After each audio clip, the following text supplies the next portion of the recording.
Bonjour à tous, je vous salue les internautes. Pasteur Nat, votre serviteur, j'ai été désigné pour vous apporter la parole aujourd'hui. Et en guise d'introduction, je vais m'adresser à vous et à vous particulièrement les hommes en vous posant une question. Levez la main si vos femmes ou quelqu'un d'autre parmi votre entourage vous ont un jour demandé de faire quelque chose, vous avez dit oui, t'inquiète pas, et au final, vous avez oublié et vous ne l'avez pas fait.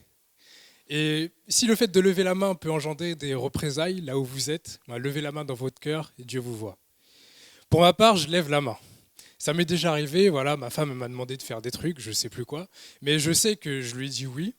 Et au final, voilà, le temps passant avec d'autres choses, etc., j'ai fini par oublier.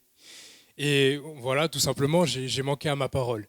Et c'est pas très bien, surtout quand on comme, voilà, l'image masculine, j'entends souvent l'expression qui dit, voilà, on définit un homme à sa parole. Et voilà, pour ma part, ça m'est déjà arrivé de la manquer. Mais j'aimerais vous dire une chose, c'est que heureusement que notre Père, le Seigneur, n'est pas comme ça. Heureusement que lui, ce qu'il dit qu'il va faire, il le fait. Et le message pour vous ce matin, chers frères, chères sœurs, c'est Dieu n'a qu'une seule parole. Dieu n'a qu'une seule parole. Sa parole ne manque jamais sa cible. Et pour comprendre un petit peu comment il fonctionne, qu'est-ce que sa parole, je suis allé chercher dans la Bible et j'ai trouvé un passage qui définit le mieux la parole de Dieu. On va prendre dans Jean 1, du verset 1 à 3. Au commencement était la parole, et la parole était avec Dieu. La parole était Dieu, elle était au commencement avec Dieu. Tout a été fait par elle, et rien de ce qui a été fait n'a été fait sans elle. En elle était la vie, et la vie était la lumière des hommes. Je trouve que c'est un passage extrêmement profond, dont encore aujourd'hui je n'arrive pas à saisir la globalité.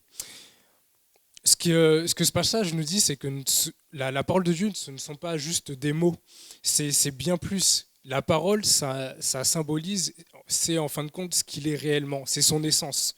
Et le passage dit clairement que la parole a été incarnée en son Fils Jésus.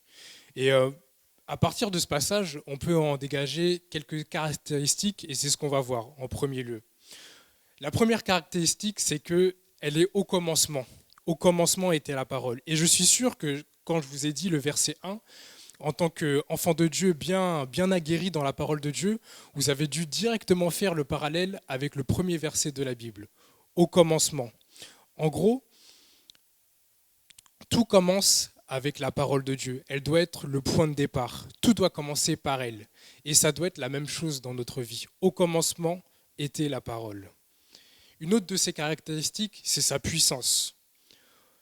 J'ai l'exemple en tête de Jésus qui calme la tempête. Voilà, ils étaient en train de traverser le lac. Jésus fait sa sieste, parce que voilà, même si c'est Dieu fait homme, il avait ses besoins. Et là, il avait envie de dormir. Il fait sa sieste, il s'installe tranquillement. Les disciples, voilà, ils naviguent, et tout à coup, la tempête se lève, elle fait rage. Et voilà, ils commencent à paniquer. C'était à l'époque où ils ne connaissaient pas encore réellement qui était Jésus. Et à court de solution, il se tourne vers Jésus qui était en train de dormir et il le réveille. Jésus, Jésus, nous allons mourir. Et imaginez-vous quand vous êtes en train de taper une vraie sieste et qu'un de vos enfants vous réveille. Voilà, ça vous énerve un peu. Et j'imagine que Jésus a dû être un petit peu énervé, non seulement parce qu'on le réveillait, mais ensuite, le passage le dit plus tard, mais ils auraient pu faire ce que Jésus a fait. Donc, bref, Jésus est réveillé. Il parle avec autorité à la tempête. Et à la fin, la tempête se calme directement et les disciples se regardent éberlués et se disent « Mais qui est cet homme qui commande à la tempête et la tempête l'écoute ?» C'est cette parole de puissance que Jésus avait. Sa parole est également donneuse de vie. Elle est créatrice de mouvement. Là, on pense à la création où Dieu a créé par sa parole le ciel, la terre, les animaux, et tout ce que renferme la terre, jusqu'à Adam et Ève, et ainsi de suite. Et si on s'arrête un petit peu à cet épisode de la création, on peut être que interloqué. Moi, pour ma part, je suis toujours impressionné en me disant que Dieu a parlé et les choses sont apparues. Imaginez-vous 2 secondes, cherchez la chose que vous désirez le plus. Vous la visualisez et imaginez un instant que vous êtes Dieu et que vous avez le pouvoir de faire apparaître ce qui n'existe pas. Voilà, imaginez, vous voulez une villa, vous voulez avec une terrasse, avec une piscine, etc. Vous avez juste à dire villa, piscine, Lamborghini, et ça apparaît devant vous. Et c'est un petit peu ce que Dieu a fait, mais il l'a fait à grande échelle.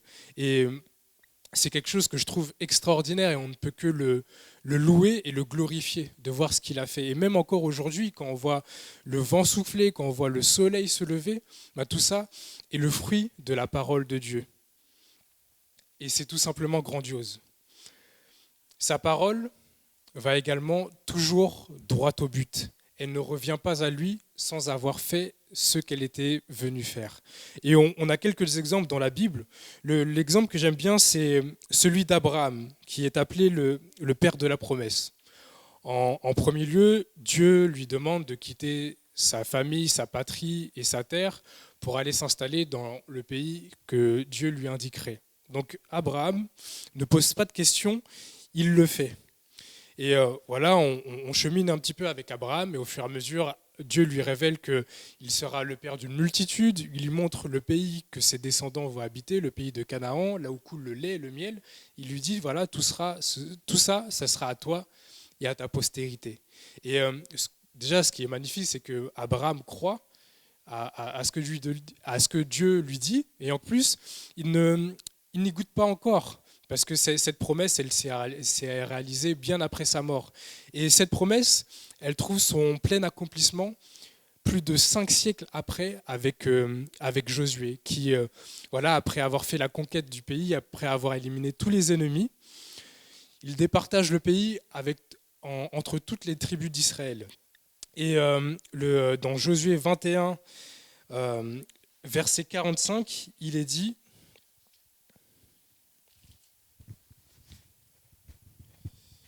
de toutes les bonnes paroles que l'Éternel avait dites à la maison d'Israël, aucune ne resta sans effet, toutes s'accomplirent. Et c'est ce qui est magnifique, c'est que, bien sûr, il y a le laps de temps, il y a 5 siècles, il y a beaucoup d'épisodes qui se sont passés après. Mais au final, Dieu a tenu promesse. Un autre exemple avec le roi David. David, qu'on appelle l'homme selon le cœur de Dieu, qui s'appliquait vraiment de tout son cœur à suivre ce que Dieu lui demandait. Voilà, son essence, sa raison de vivre, c'était plaire à Dieu. Et voilà, Dieu aime ça. Et il lui dit, voilà, ta descendance sera pour toujours sur le trône. Et voilà, son fils lui succède. Et Salomon, il commence à suivre le chemin de David, mais au fur et à mesure, il s'en écarte. Voilà, il a 500 femmes, et le fait d'avoir 500 femmes, ça ne l'a pas trop aidé. Surtout qu'elles étaient de confession étrangère, elles n'adoraient pas le vrai Dieu. Et Salomon, ayant bien commencé, il a mal fini. Et Dieu lui dit que voilà, la royauté, il va lui la retirer. Il ne va pas la retirer à lui, Salomon, mais il va la retirer à son fils. Mais toutefois, à cause de la promesse qu'il a faite à David, la postérité de David gardera une tribu. Mais le mal est fait. Mais on voit que même si Salomon a fait son erreur et que ça a eu des conséquences, à cause de la parole que Dieu a prononcée à David, sa promesse reste intacte. Et ça m'a interpellé. Ça m'a renvoyé à moi-même où des fois je promets, je dis à mon fils, oui, je te donnerai un bonbon après quand tu auras fait ça. Et le temps passe et du coup, pas de mon fait, je l'oublie. Et au final, ce bonbon que je lui avais promis, je ne lui donne pas. Mais Dieu n'est pas comme ça. Sa parole, elle est comme un boomerang. Elle revient une fois qu'elle a fait son travail. Et une fois qu'on a vu les caractéristiques de la parole de Dieu, le fait qu'elle atteint toujours sa cible, comment la transposer? Comment faire en sorte d'être toujours la cible de sa parole? Et on va voir plusieurs points. En premier lieu, le plus important, c'est de connaître sa parole. Sa parole contient une multitude de promesses. Je ne sais pas il y en a combien, mais il y en a beaucoup, beaucoup. Mais si tu ne connais pas ces promesses, si tu ne connais pas ce que Dieu dit par rapport à telle et telle situation, si tu ne sais pas que Dieu a des projets de bonheur et non de malheur pour toi, eh ben, tu ne peux pas les invoquer. Et par conséquent, tu passes à côté de ce que Dieu a prévu pour toi. Et Dieu te regarde comme ça, il est attristé pour toi, parce qu'il suffisait juste de connaître cette parole, de l'invoquer dans ta vie avec foi et autorité, et la chose se serait produite. Si tu ne sais pas que Dieu a le pouvoir de guérir, eh ben tu passes peut-être à côté de la guérison. Si tu ne sais pas que tu es un enfant de Dieu et que Dieu a soin de ses enfants, eh ben tu passes à côté de toutes les choses que Dieu a prévues pour toi. La première chose, c'est connaître sa parole. Pour prendre un exemple concret, si tu achètes, je ne sais pas, une armoire, le plus beau des meubles, dans lequel tu peux mettre des vêtements, tu peux mettre tes trophées, etc. Mais si tu n'as pas des outils, si tu n'as pas ta visseuse, ta perceuse, etc. pour monter le meuble, bah le meuble reste là, dans le carton, il ne sert à rien. Tu as tout pour faire un beau meuble, mais parce que tu n'as pas les outils nécessaires, il ne te sert à rien. Et c'est la même chose avec la parole de Dieu. Connais-la, apprends-la, lis-la. C'est le premier point. Et on est obligé de passer par là. Ensuite, il y a croire et faire. Avoir en fait l'attitude de Marie et de Pierre. Marie qui a dit à l'ange Gabriel qui était venu le visiter pour lui annoncer qu'elle porterait l'enfant de Dieu. Au début, elle a posé une question, elle a dit « Mais comment ça va se faire? Je suis encore vierge, etc. » Elle a posé une question et après elle s'est arrêtée, elle a dit « Stop, je suis la servante de l'Éternel, qu'il me soit fait selon ta parole. » Elle n'a pas cherché à se poser des questions, à chercher midi à 14 heures. Qu'il me soit fait selon ta parole, je ne comprends pas, mais c'est ta parole qu'il a dit, qu'il me soit fait. Et Pierre, qui avait péché toute la nuit, qui était rentré bredouille, Jésus le voit au petit matin et lui dit « Jette ton filet de l'autre côté. » J'imagine que voilà, Pierre, c'était un pêcheur aguerri. Voilà, toute sa vie, il avait fait ça. Et Jésus, probablement, qui n'avait jamais péché, en tout cas peut-être pas en présence des disciples.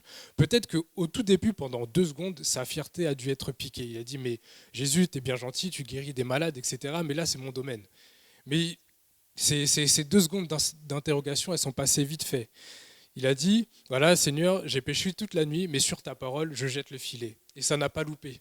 Il a retiré un filet plein de poissons. Et la première fois, il a dit qu'il a dû faire appel à ses compatriotes pour l'aider à ramener les poissons dans sa barque.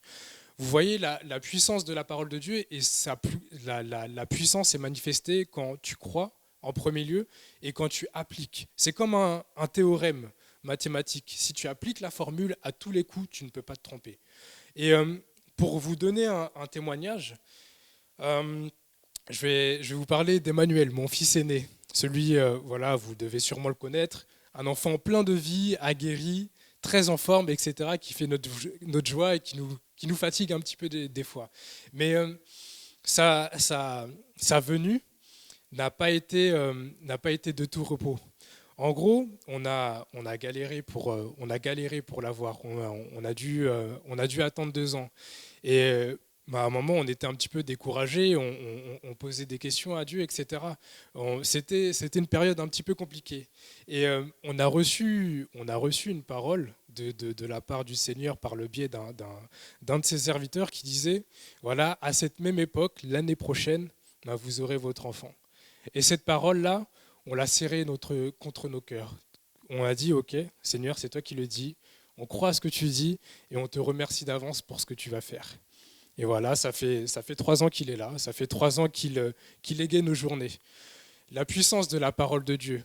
Et à partir du moment où tu crois, où tu appliques, où tu arrêtes de te poser des questions terre à terre qui sont justifiées et justifiables, parce qu'en tant qu'être humain, on se pose des questions et c'est normal, mais Dieu est au-dessus de tout, Dieu est au-dessus de tous nos raisonnements. À partir du moment où tu laisses de côté tout ça, tu lui fais confiance, et ben ça ne loupe pas, tu vois l'accomplissement de sa parole dans ta vie. Ensuite, il faut faire de la parole de Dieu ton pilier. Elle doit être celle qui fait autorité dans ta vie. Tu dois la rechercher comme le centenaire qui a dit à Jésus, « Dis seulement un mot et mon serviteur sera guéri. Dis seulement un mot et je serai guéri. Dis seulement un mot et cette situation compliquée dans ma vie sera solutionnée grâce à toi. » Mais vraiment faire de la parole de Dieu ton pilier.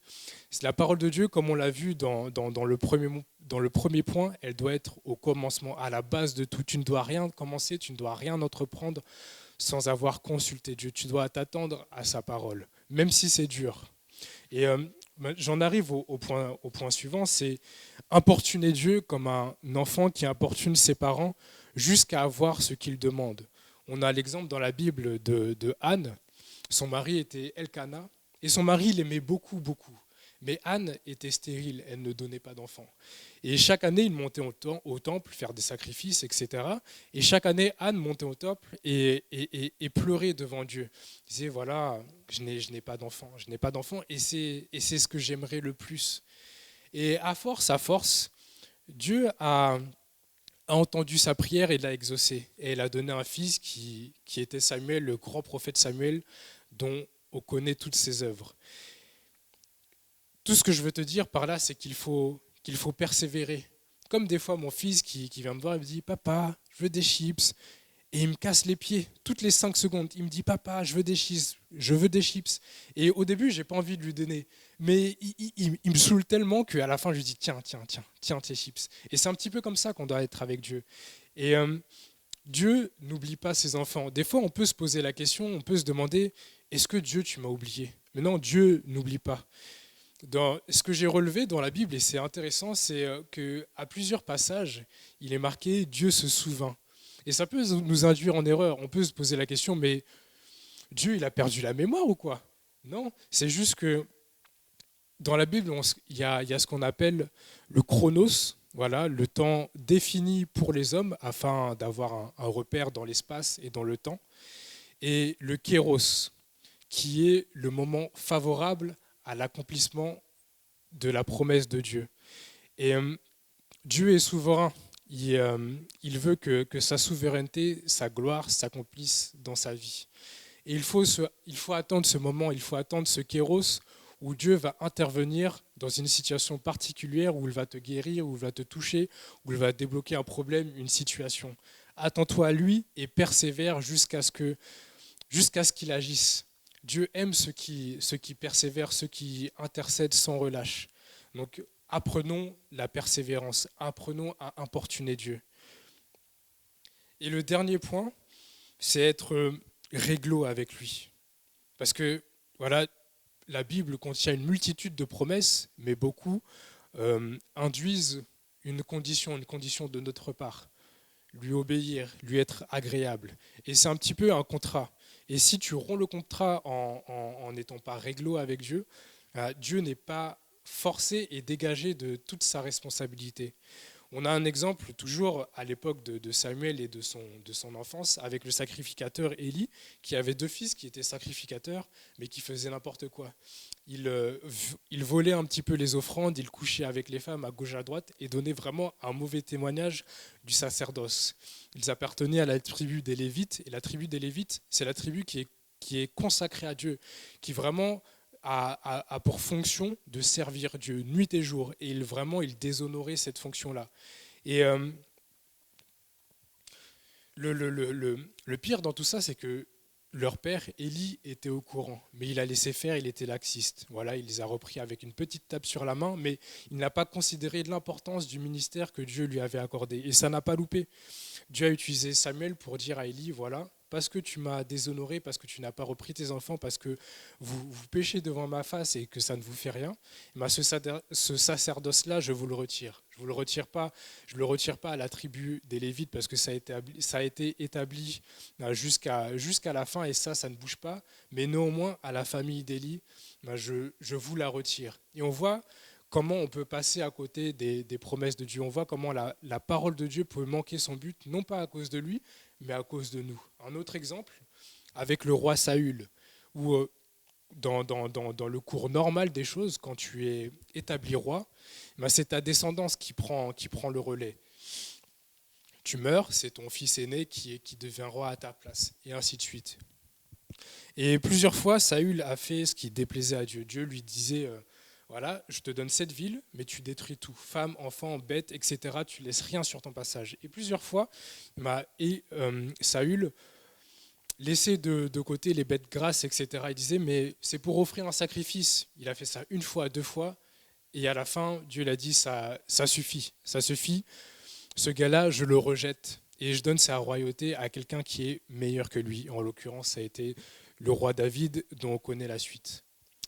Mon message est déjà terminé. Et ce que je peux vous dire par rapport à ça, s'il faut que vous ne reteniez qu'une seule chose, c'est que Dieu n'a qu'une seule parole, chers frères, chères sœurs.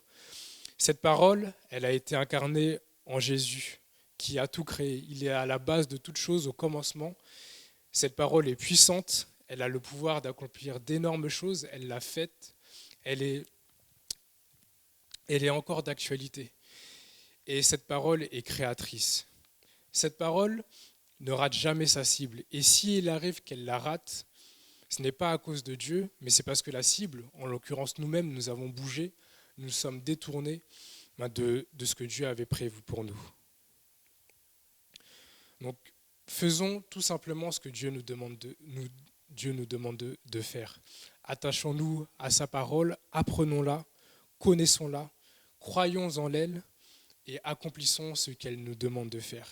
Et alors, nous serons étonnés.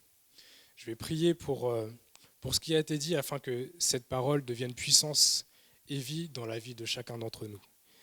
Seigneur, je te remercie. Seigneur, ta parole ne ment pas. Ta parole est créatrice, Seigneur, et je veux te demander, Seigneur, de faire autorité dans la vie de mes frères et sœurs, de faire autorité dans ma vie. Seigneur, apprends-nous à nous attacher à ce que tu dis, à ne pas nous poser plus de questions, à ne pas tergiverser à gauche, à droite, Seigneur, mais à nous tenir strictement à ce que tu nous dis. Alors nous serons étonnés, Seigneur. Agis, Seigneur, dans la vie de mes frères et sœurs. Seigneur, je veux les remettre entre tes mains. Seigneur, tu vois peut-être qu'ils traversent des situations difficiles, qu'ils s'attendent à toi pour des guérisons, pour des choses qui sont bloquées. Seigneur, mais par ta parole, Seigneur, dis seulement un mot, Seigneur, et ces situations seront débloquées. Dis seulement un mot, Seigneur, et mes frères et sœurs seront guéris. Dis seulement un mot, Seigneur, et l'action qu'ils attendent, Seigneur, arrivera. Seigneur, je veux te remercier, je veux te louer et te bénir. Amen.